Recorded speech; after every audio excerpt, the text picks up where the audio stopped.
¿Ya conoces la última publicación del Centro Olof Palme México? Ven, vamos a conocerla. ¿Te gustaría saber cómo ha evolucionado el concepto de seguridad nacional e internacional en el presente siglo? ¿Deseas saber sobre la problemática de la seguridad ciudadana o hídrica? ¿Qué lugar ocupa el terrorismo en la agenda de seguridad nacional de México y por qué? ¿Qué relación existe entre género y seguridad? ¿Entre seguridad y cultura? Las respuestas a estas y otras preguntas se encuentran en el libro colectivo La seguridad extraviada, apuntes sobre la seguridad nacional de México en el siglo XXI.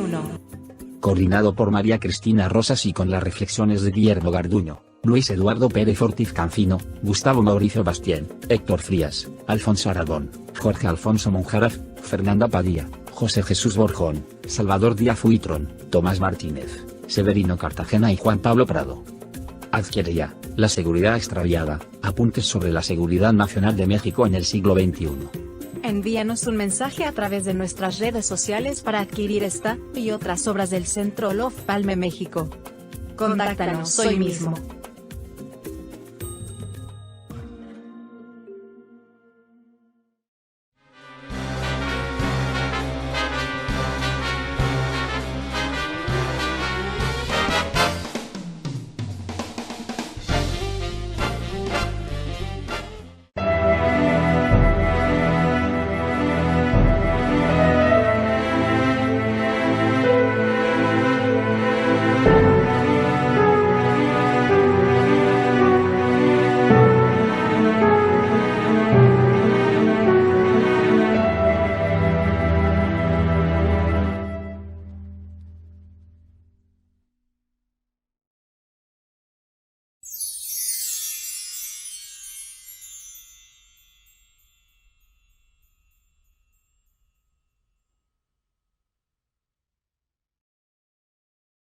Muy buenas tardes, México. Buenas noches, Madrid, Europa.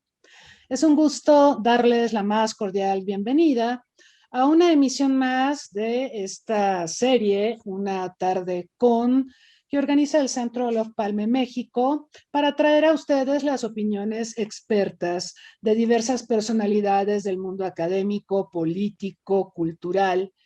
Y el día de hoy me complace mucho darle la más cordial bienvenida al doctor Wilhelm Hofmeister, director de la oficina de la Fundación Adenauer en Madrid, para España y para Portugal.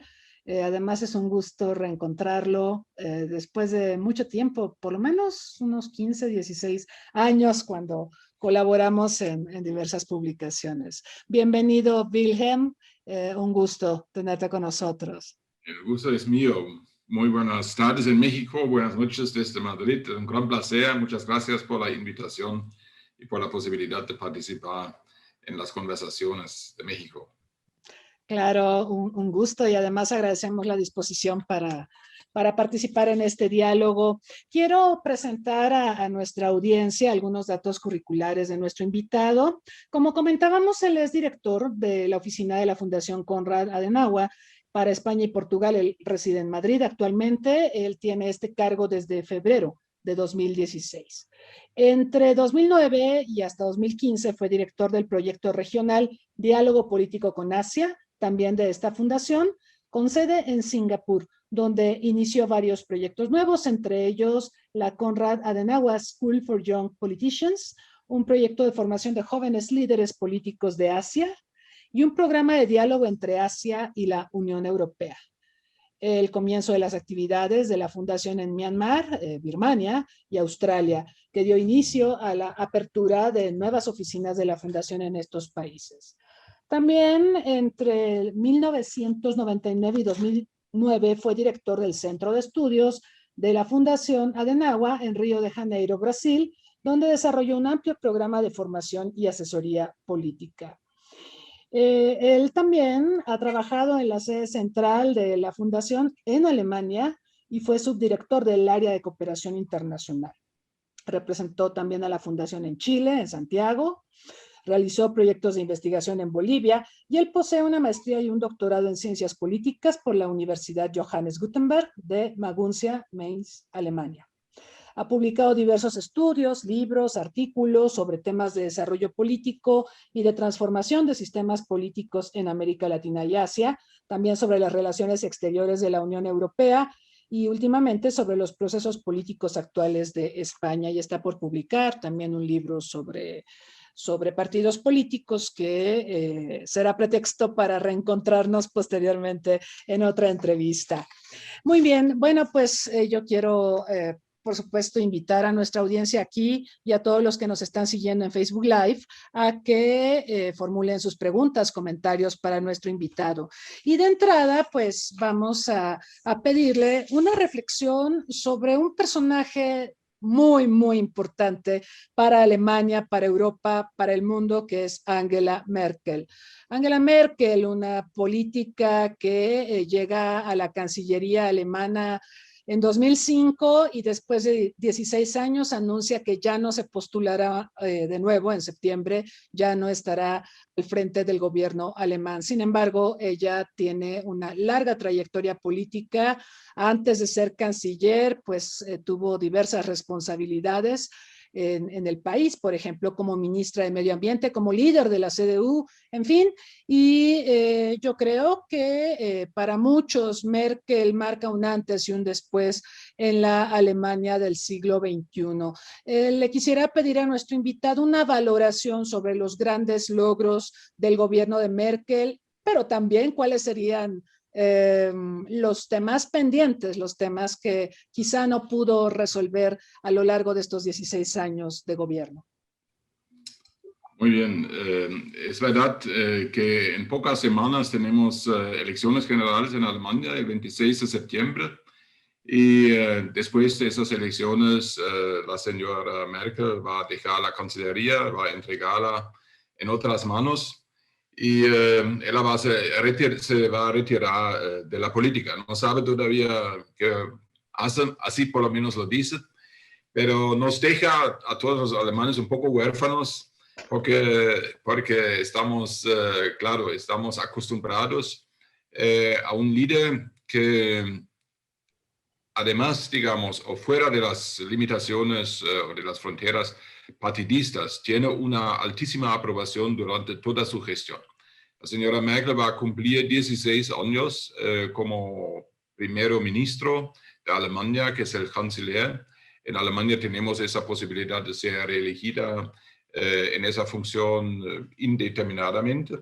Pero ella dejó, ahora ya anunció el año retrasado que no iba a presentarse nuevamente. Pero todos estamos, claro, acostumbrados a tener a ella como líder. Y que quería decir es que tiene una alta aprobación, que es algo singular durante todo su gobierno.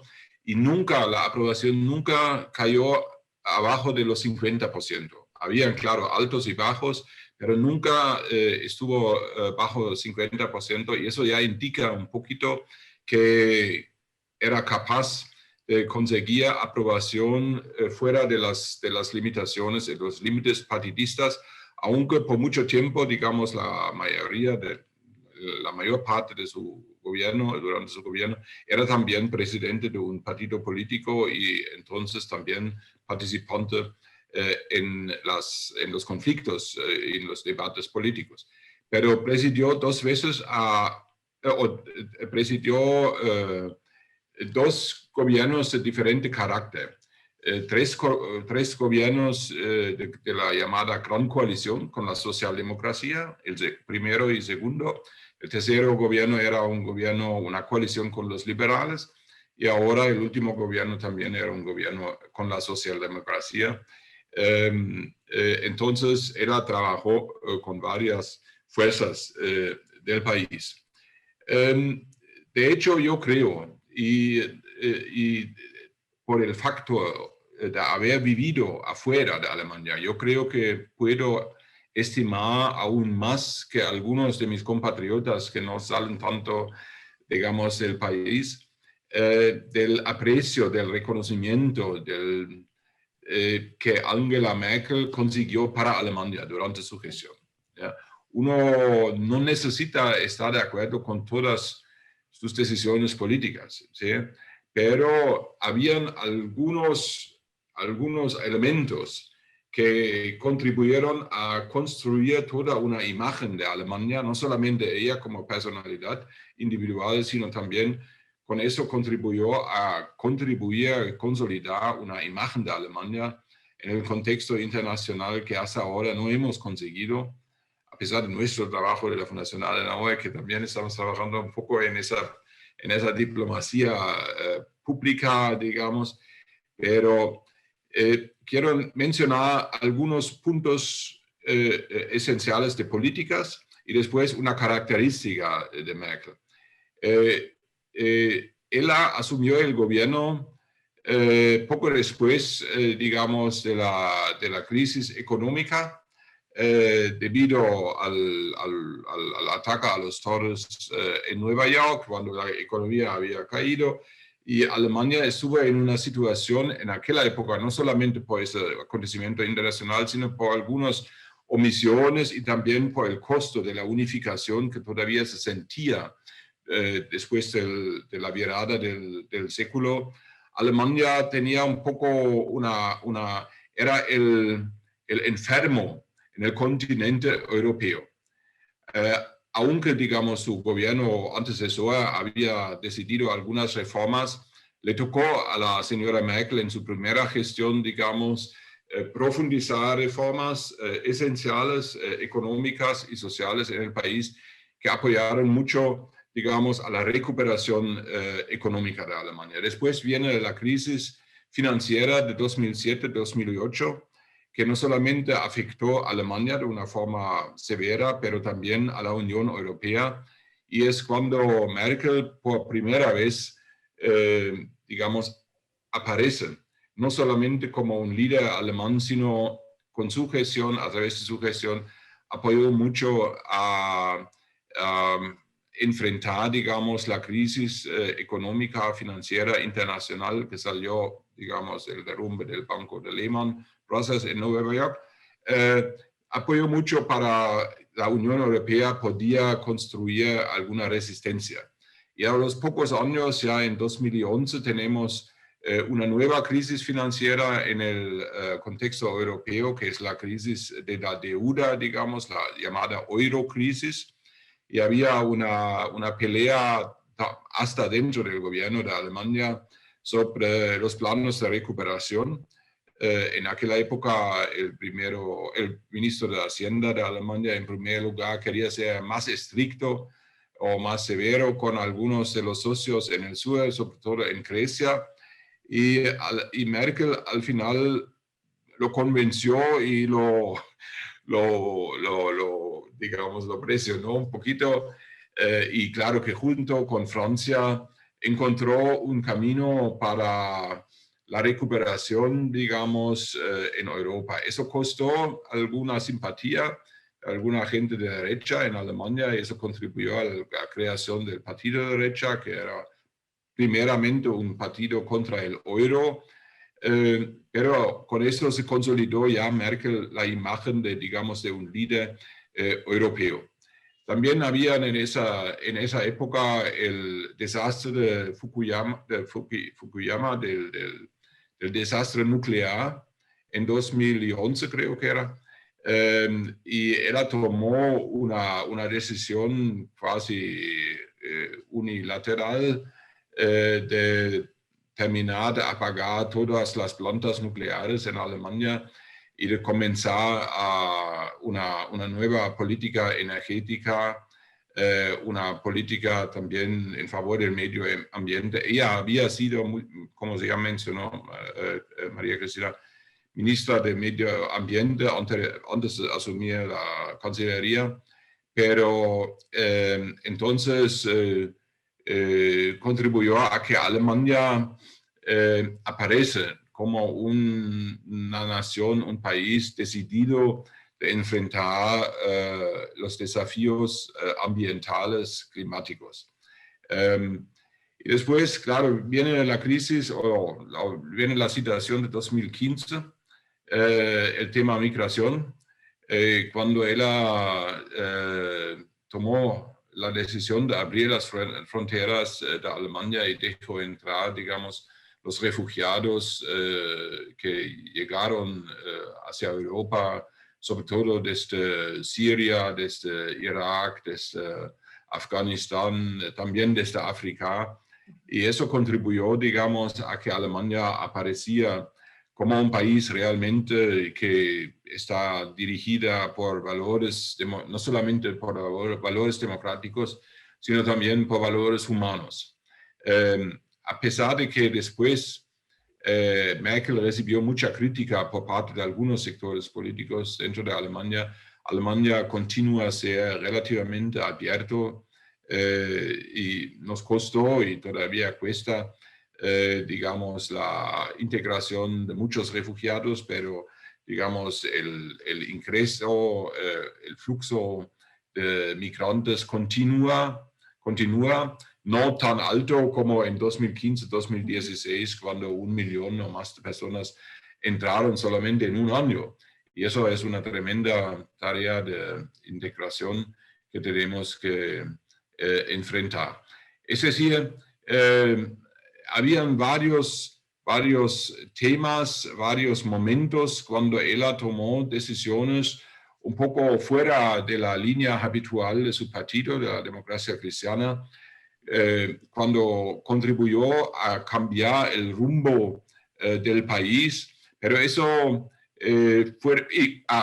Claro, y durante los últimos años era un albo especial de crítica por parte del presidente de Estados Unidos, Trump, que no perdió ninguna oportunidad de criticar y de molestarse con Merkel, pero Merkel también en esa época obviamente fortaleció su imagen de ser el líder no solamente europeo, sino el líder mundial que sabía contestar de una cierta forma al presidente Trump. Es decir, son varios elementos, varios momentos que todos contribuyeron a generar esa imagen de Merkel.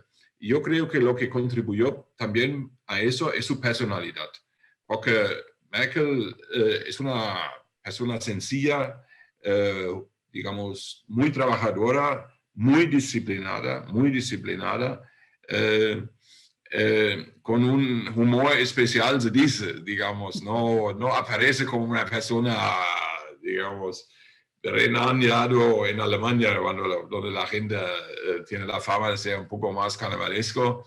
Ella viene del este de Alemania, donde la gente es más seria, y ella, digamos, de carácter es serio, pero muy trabajador, digamos, y está comprometido con sus valores éticos, humanos.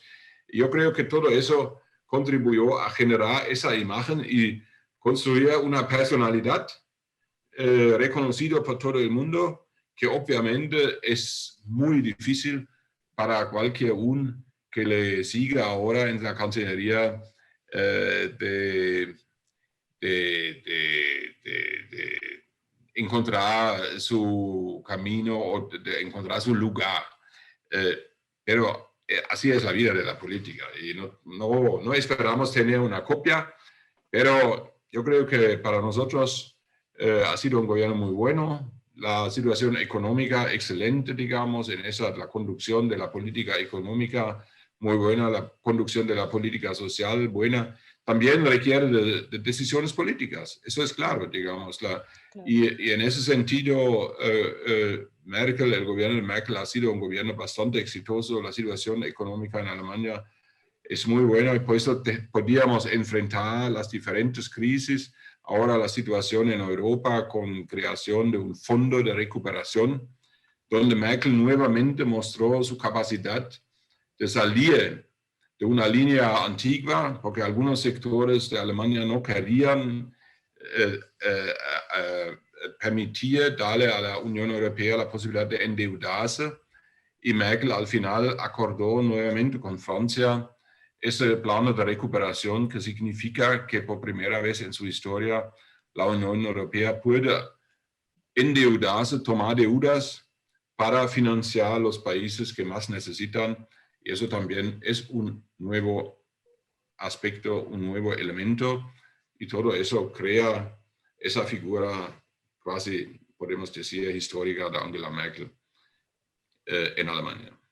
Y además su gestión en la pandemia, porque evidentemente la respuesta que ella preparó, todos recordamos, fue impresionante cuando aparece en televisión señalando que esta era una de las pruebas más difíciles para Alemania y para el mundo desde la Segunda Guerra Mundial, y mostró empatía y mostró un interés genuino por ayudar a resolver la crisis. Eso sin contar pues el apoyo que gestionó de parte de Alemania a diversos países, Italia, en fin, para enfrentar la crisis pandémica. Entonces, creo que ese es otro elemento adicional, que de hecho coincido contigo. Nosotros sabemos que se le considera una de las mujeres o la mujer más poderosa del mundo. Eso es lo que dice la revista Forbes.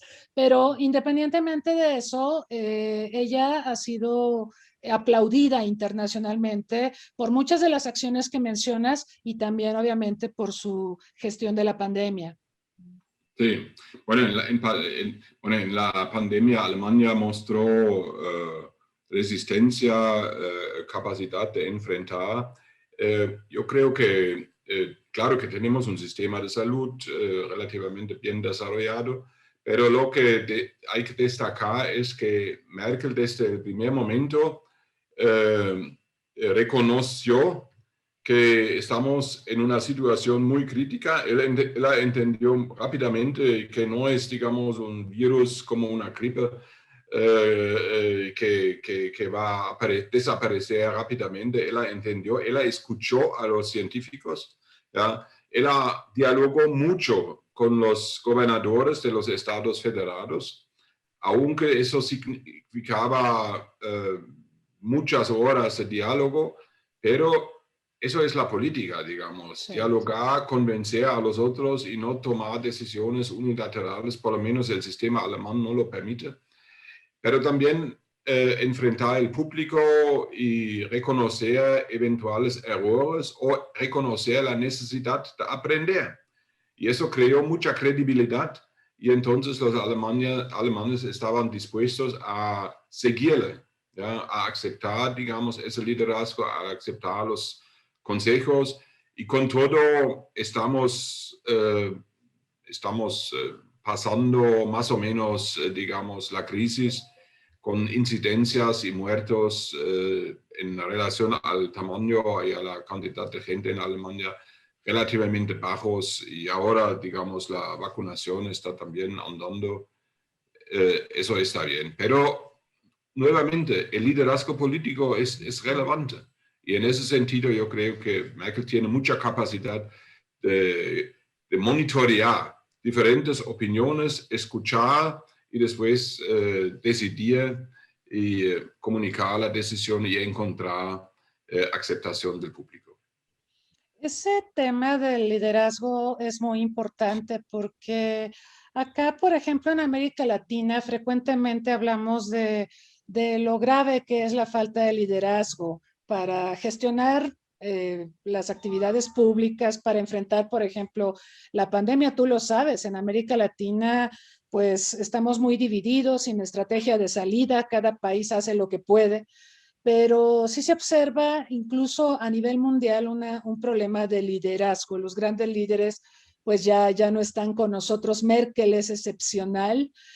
Yo creo que para la fortuna de Alemania también el que ella sea científica, ella es química de profesión, es muy bueno, ¿no? En una pandemia tener a alguien así en el gobierno, ¿no? Sí, sí. Yo creo que en cuanto al liderazgo, yo creo que hay líderes, pero no hay liderazgo.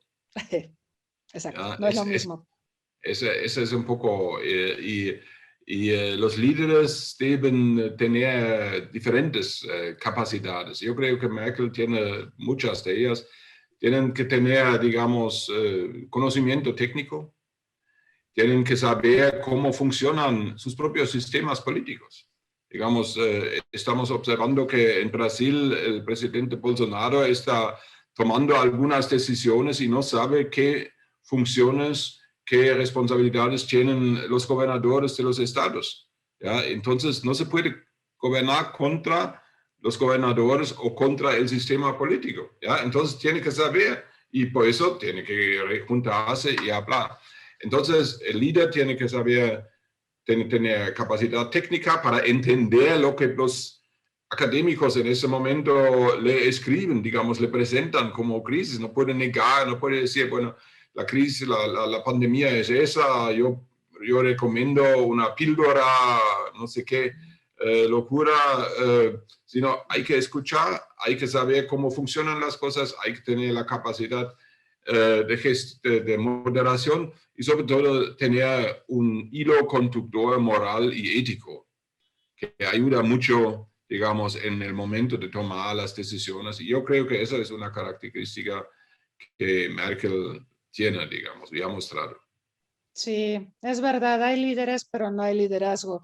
Y me acuerdo mucho de todos los desplantes de Donald Trump hacia ella, incluso un encuentro muy famoso donde estaban sentados los dos y la prensa les decía, dense la mano, y él no le daba la mano, ¿no?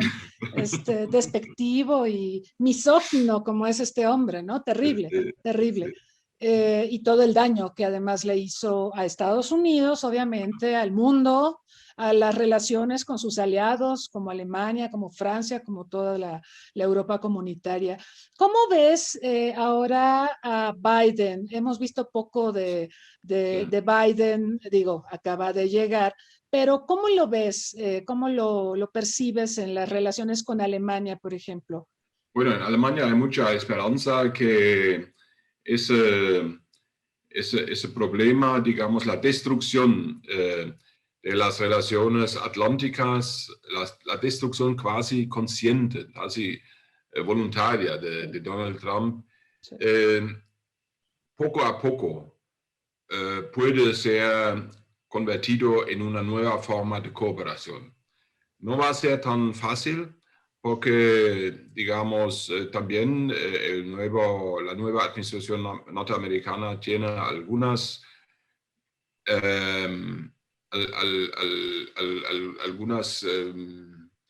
criterios que no necesariamente compartimos de la misma forma. ¿Ya? Hay algunos elementos en las relaciones bilaterales y biregionales con la Unión Europea donde los europeos no comparten todos los juicios de los Estados Unidos y donde va a tardar bastante hasta reconstruir, digamos, el mismo nivel de confianza que existía antes.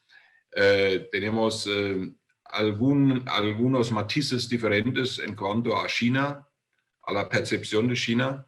Sí, no solamente Alemania, sino también algunos otros países europeos, y Alemania no solamente por sus relaciones económicas, sino también porque sabemos que en este mundo tenemos que encontrar nuevas formas de intercambio, de relación, y entonces no puede ser solamente la crítica y el conflicto, sino también debemos buscar puntos de momentos de cooperación.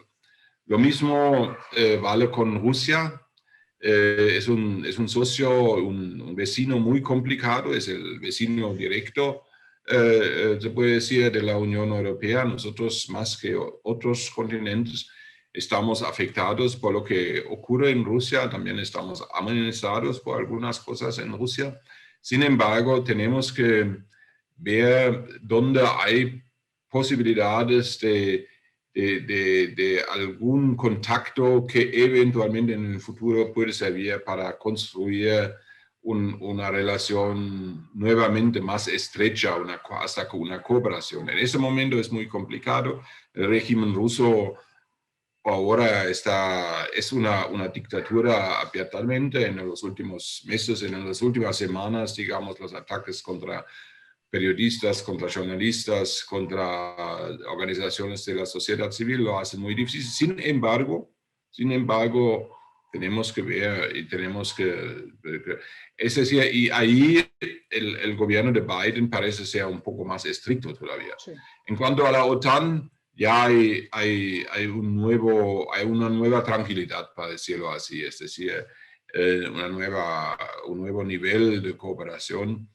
Sin embargo, el gobierno de Biden en muchos aspectos de su política exterior no, en último lugar, en su política hacia América Latina, no ha tomado una decisión muy clara y todavía no sabemos hacia dónde va el viaje y por eso nos estamos muy abiertos en Alemania, con brazos abiertos, pero no sabemos si los Estados Unidos en estos aspectos se van a acercar nuevamente a los europeos.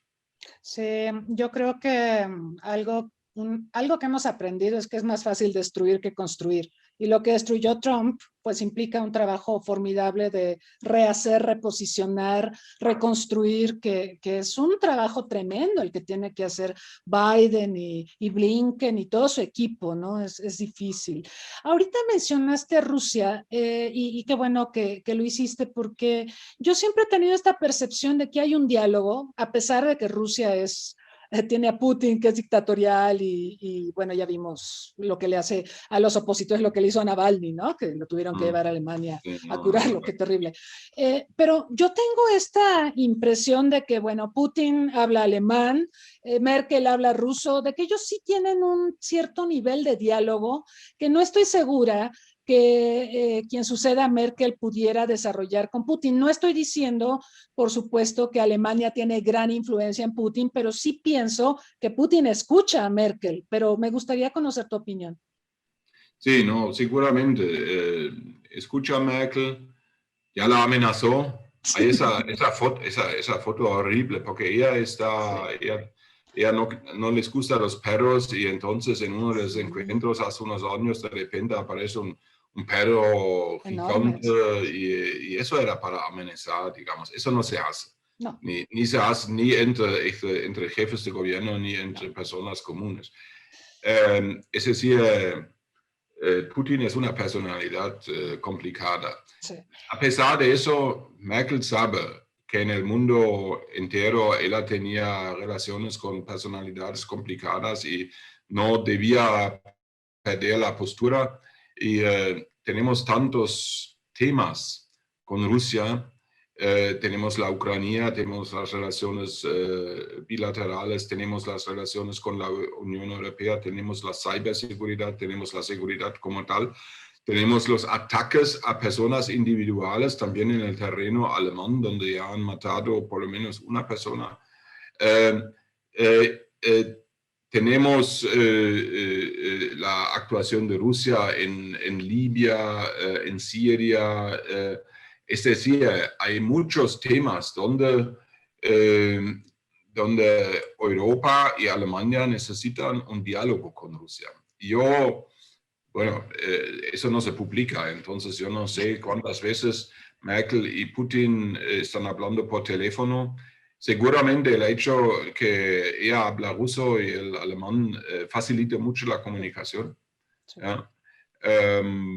Sin embargo, y ella también muestra, contra mucha crítica, ella muestra una disponibilidad, digamos, de mantener algunos lazos intactos con Rusia. Eso es esa famosa pipeline Nord Stream que los americanos critican tanto, que Ucrania está criticando, que los poloneses están criticando y que encuentra mucha crítica también en algunos sectores de la política europea. Sin embargo, ella mantiene esa, tal vez como una indicación a Rusia. Estamos dispuestos, pero es muy difícil, es un socio muy complicado, es más complicado que hace 10 o 20 años. Sí, sí, es verdad, muy complicado. Creo que nos falta analizar China. ¿Cómo van las relaciones con China y qué percepciones hay en Alemania sobre China y la gestión de Merkel sobre China? ¿Cómo lo ves? Yeah. Bueno, en primer lugar, las relaciones de Alemania con China son buenas, hasta muy buenas. Las relaciones económicas son excelentes, han aumentado mucho durante las últimas décadas. Ya sabemos que China está activa hoy en día en todo el mundo, también mucho en América Latina, pero las empresas alemanas desde muy temprano, digamos, comenzaron a invertir en China y hoy en día tienen una posición bastante favorable en el mercado chino. Sin embargo, eso no significa que los chinos no dejaron de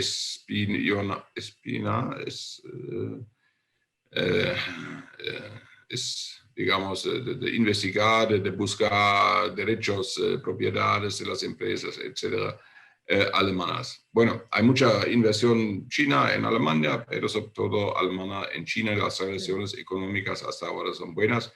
Y Merkel tiene una relación, trabajó para construir una relación, digamos, estrecha con las autoridades chinas. Estuvo muchas veces en China, yo creo que por lo menos una vez al año. Y Alemania también trabajó para que antes de Joe Biden asumir la presidencia, la Unión Europea firmara ese nuevo acuerdo de cooperación. Tal vez eso era un poco prematuro, es decir, porque ahora vemos que la actuación de China realmente es problemática en algunos aspectos, y que nosotros, los europeos, pero también junto con los norteamericanos, tenemos que ser un poco más estrictos y llamar la atención a China para respetar las reglas internacionales del comercio, de la cooperación. No es una crítica del régimen de China, sabemos que es muy difícil tener alguna influencia sobre eso. Eso es, la política internacional es muy realista, tiene que ser muy realista en algunos casos. Pero por lo menos en cuanto a las relaciones internacionales de China, China tiene que respetar. Y justamente ayer había esa declaración de la Unión Europea junto con los Estados Unidos sobre los ataques, sobre cyberataques que vienen de China a empresas, no solamente a Microsoft, sino también a otras empresas europeas, y eso es algo que no es aceptable. Y en eso Europa tiene que trabajar, y probablemente tenemos que comenzar los alemanes a pensar cómo diferenciar nuestras relaciones externas. Y en ese contexto, ojalá América Latina encuentre una nueva atención por parte de la economía alemana. Sí.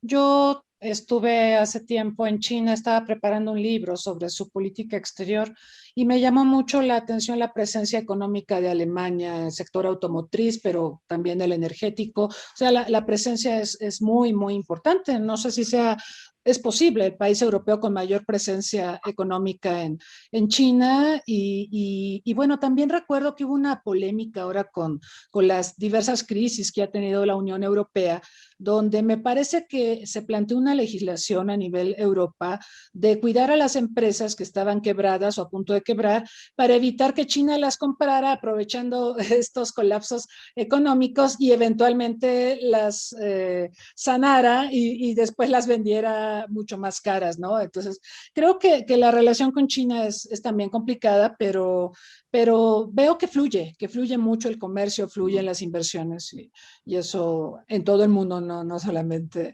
en Europa. Nos llega una pregunta aquí en Facebook. Te preguntan si podrías comentar sobre quiénes se perfilan como sucesores de Merkel. Bueno, estamos casi en plena campaña electoral, porque el 26 de septiembre son las elecciones y ya tenemos 3 candidatos a canciller. Normalmente hay 2, la CDU siempre tiene un candidato y la socialdemocracia, pero ahora por la primera vez los verdes también decidieron presentar una candidata. En el régimen político alemán no se elige el canciller directamente, sino se eligen los parlamentarios, y el canciller será elegido por la mayoría parlamentaria. Entonces, es una cosa más bien simbólica tener una figura como candidato a canciller. Las encuestas indicaron digamos, la semana pasada, antes de la gran lluvia, esa tormenta. ¡Qué horror! Que es un horror. Horror. Antes de eso indicaron que la CDU estaba subiendo lentamente hasta 31, 32%.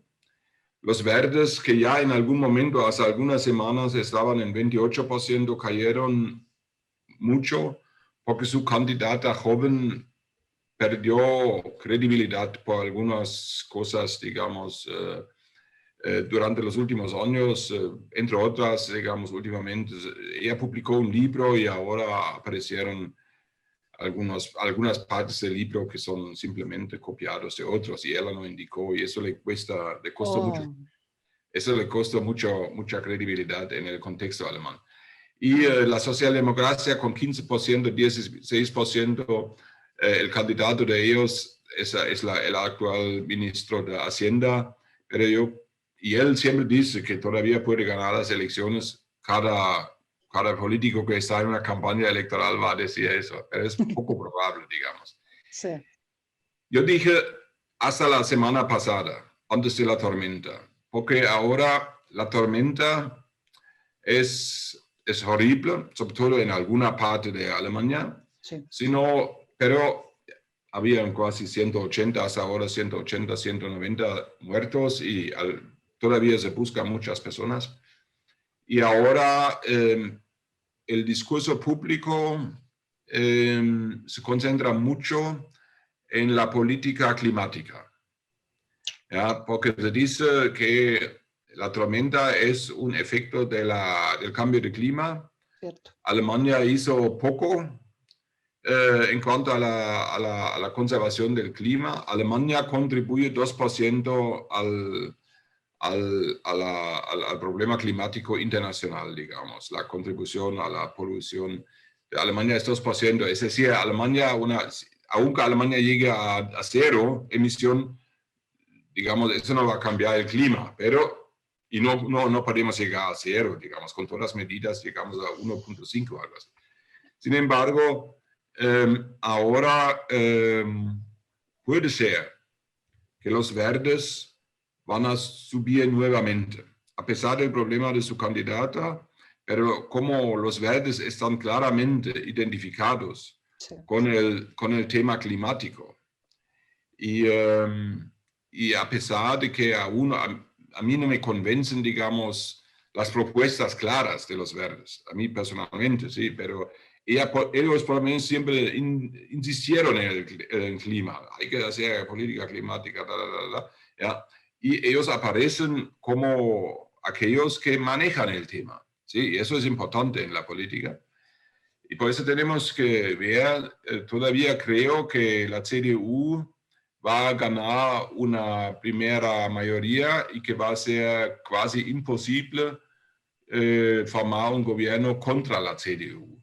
Y eso significa que el señor Laschet, el candidato de la CDU, al final va a ser canciller. Tal vez en una coalición con los verdes o tal vez en una coalición con 3 partidos. Y eso indica algún cambio del sistema de partidos políticos en Alemania, porque ya no tenemos la situación que 2 partidos, o casi ya no tenemos la situación que 2 partidos pueden formar un gobierno. Antiguamente era así, un partido grande, socialdemocracia o CDU mayoritariamente, en la mayoría de los casos CDU, formaron un gobierno con un socio menor que eran antiguamente los liberales. Ya hace tiempo no es posible y puede ser que ahora, después de esas elecciones en septiembre, vamos a tener por la primera vez un gobierno, un tripartito, ¿ya? Que no va a ser más fácil, creo. No va a ser más fácil, porque unir 3 personas es siempre, digamos, y la opinión consensuar 3 personas es más difícil que 2 personas. Sí. Y también es así en los partidos políticos. Y ahí tenemos que ver, pero yo digo, tenemos que observar ahora las encuestas y qué papel va a jugar el clima. Claro que la CDU también pone énfasis en el tema climático, pero no de tal forma y como tema único casi, Claro, como los verdes. claro. Y justo ahora nos mandaron otra pregunta a propósito de las inundaciones. Preguntan, derivado de las severas inundaciones en Alemania, ¿cuál es su opinión sobre la política de gestión de riesgos, sobre todo de prevención? Difícil, ¿no? Bueno, es difícil. Ahora los alemanes somos así, digamos, siempre critican. Que es el derecho, es el sano derecho en la Claro, democracia. Está bien, digamos. sí. Hace algunas semanas Alemania era el campeón de reclamaciones sobre la política de pandemia. ¿Ya? A pesar de que, digamos, la gestión en general no era tan mala en Claro. comparación con la mayoría de los otros países, digamos, muchos reclamaron. Y ahora hay esas reclamaciones sobre las políticas de riesgo. Yo creo que sinceramente no era previsible. Digamos, el daño que se hacía. A veces ya habían inundaciones. En algunas regiones están acostumbrados a tener inundaciones cada año.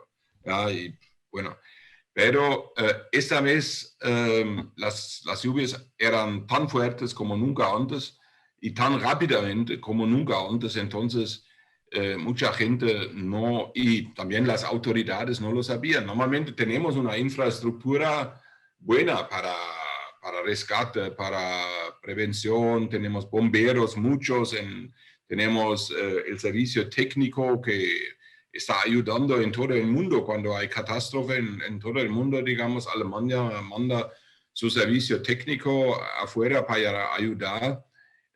Es decir, tenemos esas cosas, pero tal vez en la comunicación interna, en algunos aspectos, claramente tenemos que mejorar ahora. Sí, en el futuro vamos a tener nuevamente ese tipo de cosas. Bien, sí, sí, sí. La situación ambiental va a empeorar, yo creo, en todo el mundo, entonces vamos a tener que diseñar más estrategias de prevención y de adaptación y mitigación, ¿no? Que es lo que nos han marcado Naciones Unidas y los expertos. Sobre América Latina, efectivamente creo que hay mucho que conversar, no tenemos tanto tiempo desafortunadamente, pero te quiero preguntar, ¿qué tan importante ha sido América Latina durante la gestión de Merkel?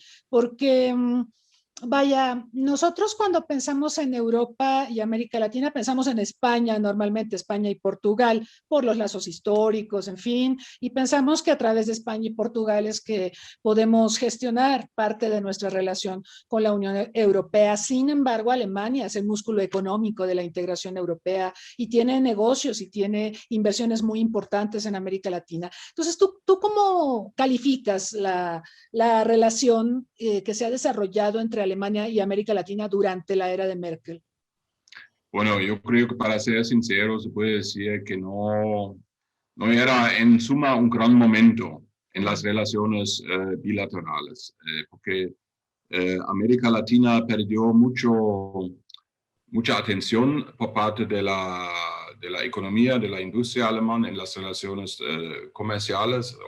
América Latina hoy en día son 3% más o menos del comercio de Alemania, que es muy poco, porque Alemania de hecho invirtió mucho en China, claro, el primer focus está en Europa tradicionalmente, Estados Unidos, China.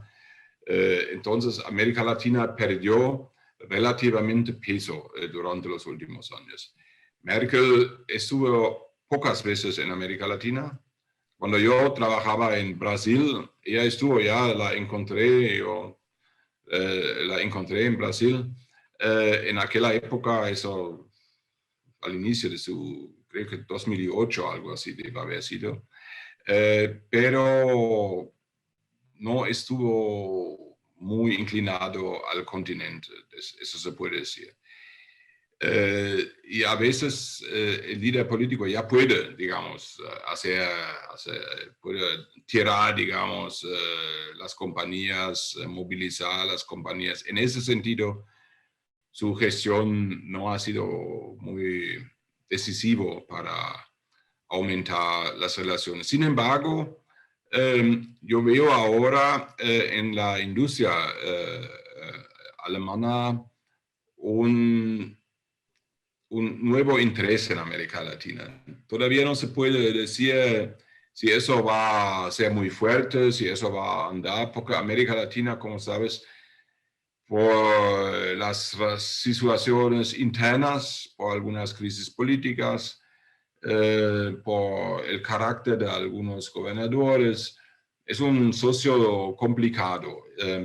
Alemania tradicional, México obviamente tiene un lugar especial para Alemania porque por la cercanía a los Estados Unidos también, eso lo sabemos, digamos, para las empresas alemanas es muy ventajosa estar en México para entrar al mercado de Estados Unidos, pero el focus tradicionalmente de las relaciones económicas eran en el sur del continente y sobre todo Brasil, obviamente, Brasil es el gigante del continente, y allá Alemania perdió también presencia durante los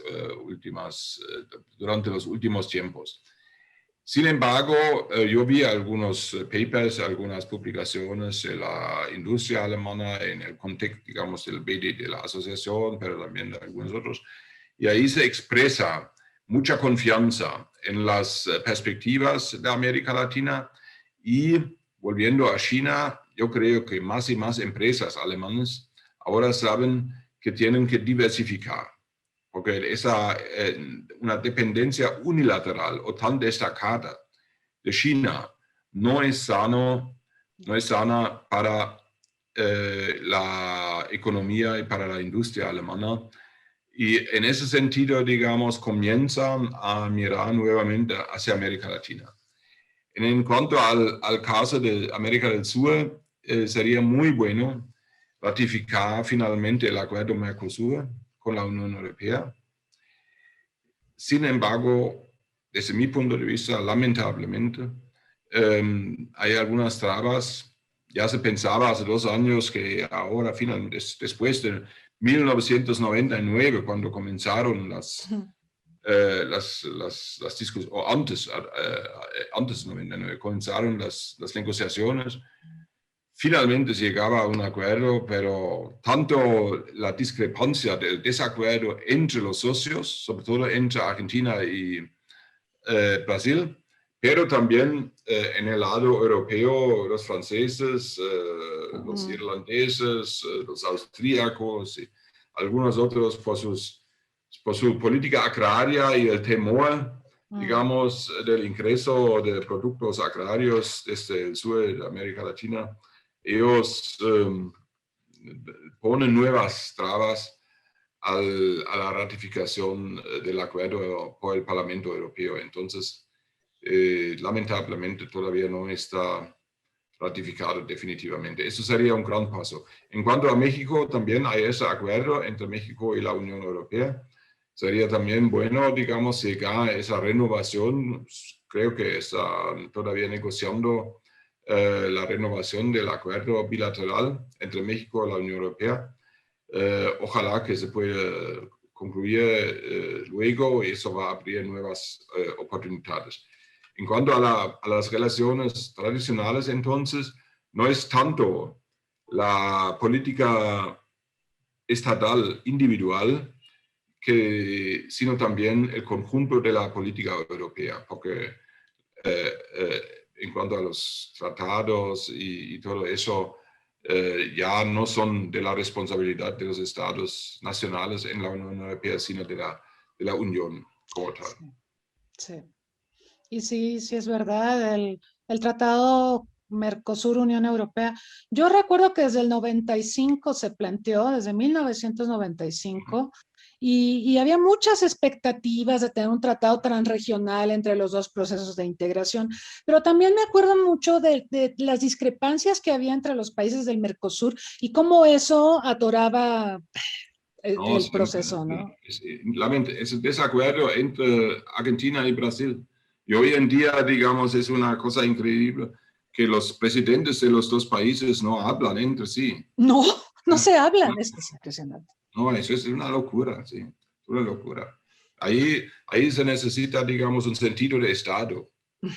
Fuera del sentido personal, sino un sentido de Estado llamaría a esos dos países de buscar el máximo de cooperación.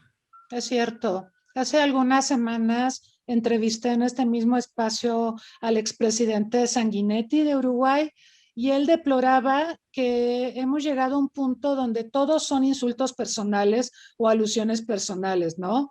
Y recordábamos, por ejemplo, que el Mercosur acaba de cumplir 30 años y Fernández se peleó con Uruguay, con la calle, y le dijo que no sabía que los miembros de Mercosur eran un lastre para Uruguay, cuando Uruguay lo que quería, pues, es flexibilidad para negociar con otros socios, ¿no? Yo creo que Uruguay está en lo correcto. Pero todo el mundo se pelea. Me acuerdo antes cuando Fernández tomó posesión, Bolsonaro dijo, yo no voy a ir a la toma de posesión, los argentinos se equivocaron al votar por Fernández. O sea, son puros pleitos personales y coincido contigo, así no, tenemos que ser más de Estado, menos personales, menos personalistas. Y eso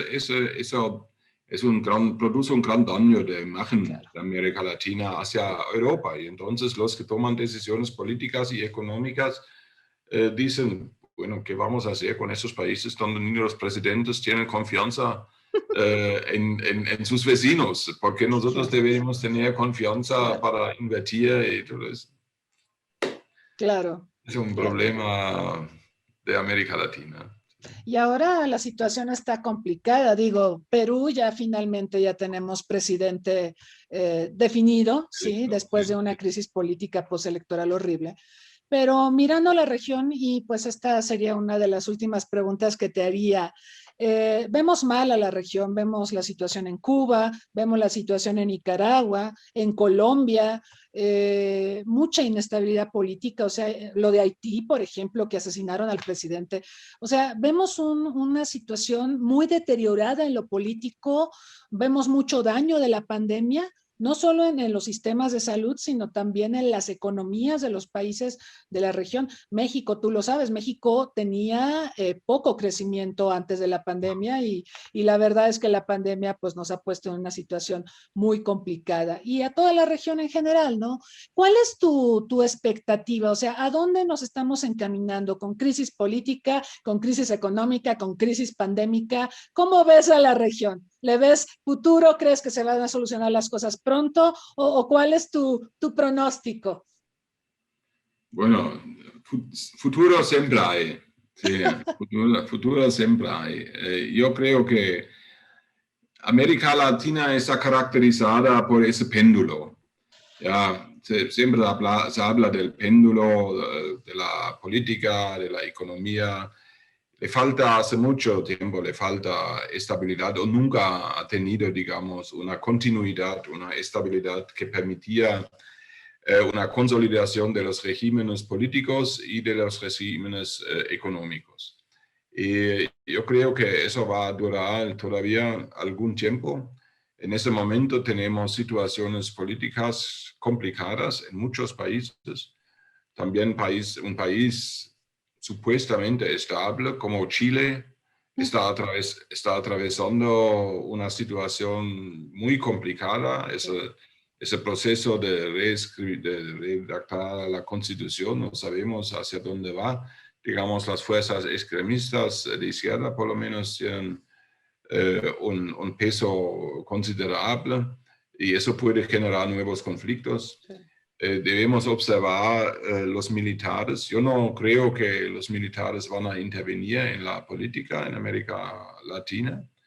Sin embargo, también tenemos que observar que en algunos lugares los militares son llamados por políticos irresponsables de actuar fuera de su responsabilidad normal, que es la defensa de las fronteras.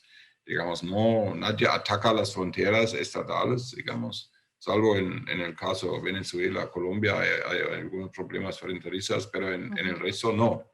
Es decir, los militares deben a lo mejor quedar en sus carteles y las otras fuerzas de seguridad, la policía, tiene que trabajar con los gobiernos electos para la seguridad de la gente, y la policía también tiene que trabajar en un espíritu democrático. ¿Ya? Es decir, en lo político hay problemas. De repente en América Latina surgen nuevas personalidades que pueden hacer cosas buenas. ¿Ya? También eso lo hemos visto. ¿Ya? La gente, digamos, la gente se cansa de algunos, elige los extremos y después dice, ok, eso tampoco era el caso, ahora debemos buscar un camino céntrico. Y yo creo que América Latina tiene la capacidad de volver a un desarrollo del centro político. Eso sería muy bueno. Yo soy muy en favor, digamos, del centro político, de buscar hacer política en base del sentido común de la gente.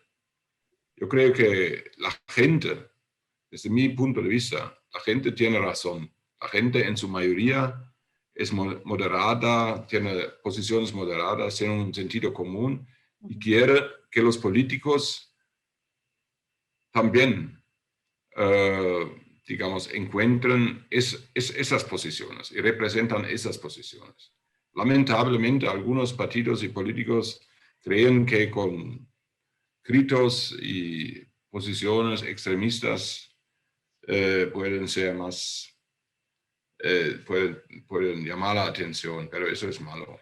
Digamos, yo creo que un gobierno de sentido común lo haría muy bien para los países latinoamericanos. Sí, sentido común. Difícil también, porque sí hay sentido común, pero lograr llegar a ese punto, yo creo que se llega a ese punto cuando te vas a los extremos y sale mal ir a la izquierda, sale mal ir a la derecha, entonces cuando dices, claro, vamos a buscar efectivamente algo. Son exhaustos, entonces vuelven al centro. Claro, sí, es como pendular, es cierto. Bueno, lamentablemente se nos termina el tiempo. Yo te quisiera pedir una reflexión final en términos de cuál dirías, tú habiendo estado tanto tiempo en Brasil, Brasil se parece mucho a México, es diferente, pero es similar en problemas, en infraestructura, en pobreza, en marginación, en distribución de la riqueza. Somos parecidos, pero somos diferentes, y hay quien dice que si México y Brasil se entendieran, tal vez la suerte de América Latina sería otra, pero al margen de eso, tu experiencia en Brasil de tantos años, tomando en cuenta eso, ¿cuál dirías que es el gran desafío que enfrenta América Latina en el momento actual? Yo creo que la tradicional cuestión social pesa mucho en América Latina. Esa crispación o esa división social está detrás de muchos conflictos. Y los políticos no son capaces de resolver. Algunos quieren, pero con los instrumentos errados. ¿Ya? Como ahora el nuevo presidente de Perú, ¿ya? Con un enfoque radical que no va a llevar a nada. ¿Sí? Pero yo creo que América Latina tiene que trabajar mucho más seriamente para cerrar esa brecha social en sus países, dentro de sus países. Y yo creo que una vez logrado eso, ahí vamos a tener la posibilidad de resolver otros problemas. Bien. Y la CEPAL lo dice todo el tiempo, dice que somos la región más desigual. Entonces, es muy posible que esta desigualdad sea el problema de base que explica otro montón de problemas que enfrentamos, y posiblemente si atendemos la desigual distribución de la riqueza, la desigual distribución y apropiación de la riqueza, que son cosas diferentes. No solamente la distribución, sino también son las políticas sociales, digamos, son muchas cosas. Porque eso no es solamente la distribución, es también la política de educación.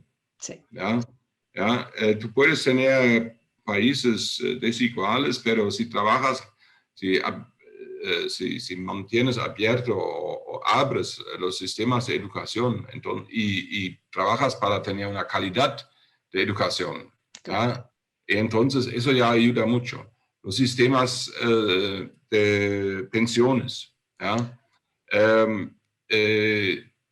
digamos, en Chile, eso es uno de los problemas.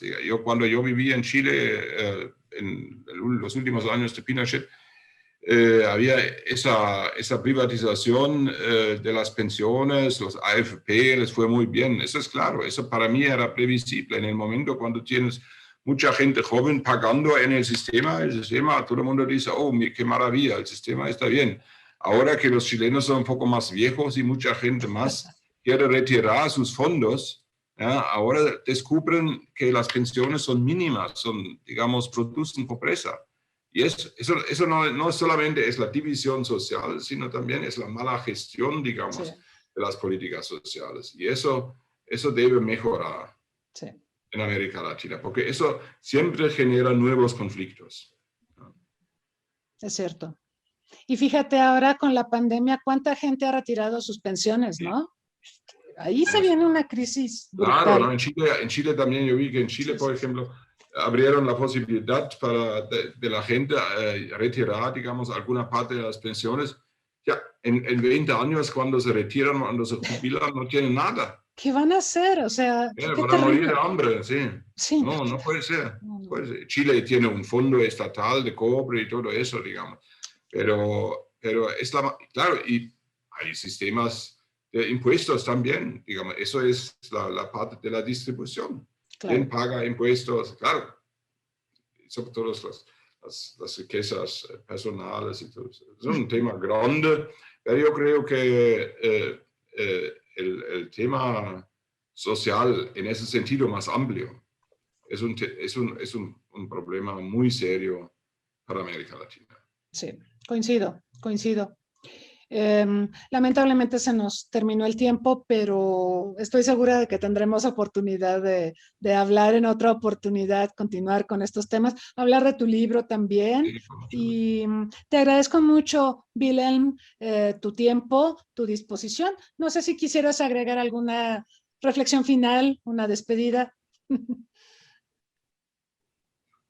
Bueno, no sé, una reflexión, pero yo creo que primeramente quiero agradecerte por la oportunidad de conversar, ha sido muy agradable y la gente siempre aprende también en esas cosas.